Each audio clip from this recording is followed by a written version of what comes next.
Bharatiya Janata party की सरकार में झूठे इनकाउंटर हो रहे हैं। गांव से लेकर के आसपास के लोग जानते हैं कि पुलिस रात में आई थी, उठा ले गई। तमाम इनकाउंटरों पे उंगली उठी है। उत्तर प्रदेश को फर्जी इनकाउंटर की राजधानी बना दिया है।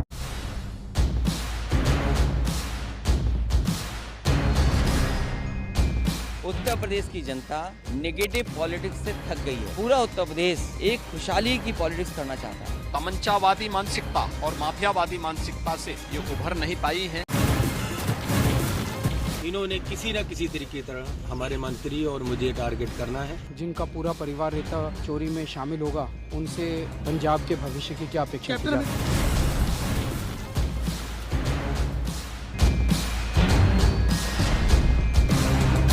जिस उत्तर प्रदेश को अभाव और अंधकार में बनाए रखा, वही उत्तर प्रदेश अंतर्राष्ट्रीय छाप छोड़ रहा है। देखिए देश की आवाज सिर्फ न्यूज नेशन 81 पर भावना नागर के साथ। कोई ऐसा व्यक्ति नहीं है जो न जानता हो कि भारतीय जनता पार्टी की सरकार में झूठे इनकाउंटर हो रहे हैं। हत्या की जा रही है। जो मंगेश यादव की हत्या हुई है, गांव से लेकर के आसपास के लोग जानते हैं कि पुलिस रात में आई थी, उठा ले गई। पुलिस उठा करके ले गई एसटीएफ। और सोचिए आप कैसी कहानी गढ़ी गई कि उसके पास नया बैग था, अमेरिकन टूरिस्ट बैग बताया गया। और जब बैग खोला गया तो उसमें भी कपड़े नए मिले, शोरूम से खरीदे हुए। और जो मोटरसाइकिल मिली, सुनने में आ रहा है कि जो मोटरसाइकिल जिसकी चोरी हुई थी, कई दिनों बाद एफआईआर लिखी गई। और उसके घर परिवार के लोगों के मां का इनको दर्द समझ में नहीं आ रहा, बहन के आंसू नहीं समझ में आ रहे हैं। और सोचिए कैसा दिमाग इनका। सरकार ने कैसी होशियारी दिखाई कि चप्पल में इनकाउंटर कर दिया। बताइए आप, कैसा दिमाग है इन लोगों का, क्या होशियारी दिखाई। कौन नई तस्वीर देख करके बता सकता है कि यह झूठा इनकाउंटर हुआ था? और यह पहला झूठा इनकाउंटर नहीं है यूपी का। तमाम इनकाउंटरों पे उंगली उठी है।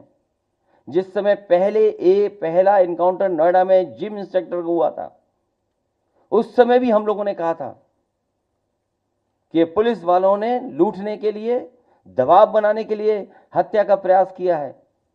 और उस समय भी कार्रवाई नहीं हुई है। अभी तक जितनी भी हत्याएं हुई हैं या इनकाउंटर हुए हैं, सबसे ज्यादा पीड़ित परिवार के लोगों की हत्या की है सरकार ने। हम लोग न्याय दिलाने के लिए सदन से लेकर के और संघर्ष के बीच में भी जाना पड़ेगा, तो समाजवादी लोग पीछे नहीं रह सकते। और भाजपा ने तो इतने इनकाउंटर किए, उत्तर प्रदेश को फर्जी इनकाउंटर की राजधानी बना दी इन्होंने। फर्जी इनकाउंटर की राजधानी बनकर के।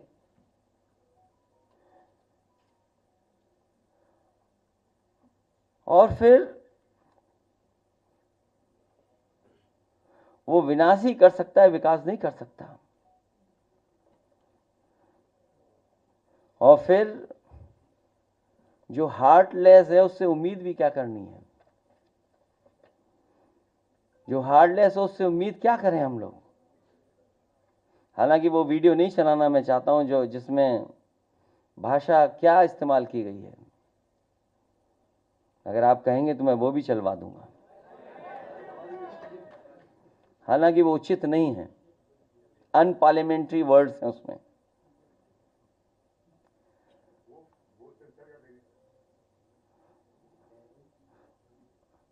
अगर दिमाग होता तो चप्पल में इनकाउंटर नहीं करते। इसलिए जहां ये सरकार लूट कर रही है, वहीं इनकाउंटर करके डराना चाहती है। और केवल बदनाम करने के लिए जानबूझ करके, ढूंढ ढूंढ करके कि कौन है, किसको इनकाउंटर किया जाए, वो भी अधिकारी बैठ करके रणनीति बनाते हैं। सोचो, जो रात भर बैठ करके रणनीति बनाएंगे, उनसे क्या उम्मीद करोगे न्याय की आप? रणनीति इसी बात की बनाते हो कि हत्या करनी है, वो हत्या में ना पकड़े जाएं, तो उनसे उम्मीद क्या करोगे आप? केवल फेक इनकाउंटर नहीं, बल्कि संविधान ने जो अधिकार दिए हैं उन अधिकारों को ये सरकार छीन रही है। 69,000 वाले बच्चे कितना आंदोलन कर रहे हैं, सोचिए, कोई कल्पना कर सकता है? लेकिन ऐसी साजिश, षड्यंत्र कि दोनों को भिड़ा दो, आप दोनों को लड़ा दो। इसलिए भाजपा किसी की सगी नहीं है, न इनकी न उनकी। भाजपा किसी की सगी नहीं हो सकती, केवल उन्हें अपना स्वार्थ सिद्ध होना। देखिए देश की आवाज सिर्फ न्यूज नेशन 81 पर भावना नागर के साथ।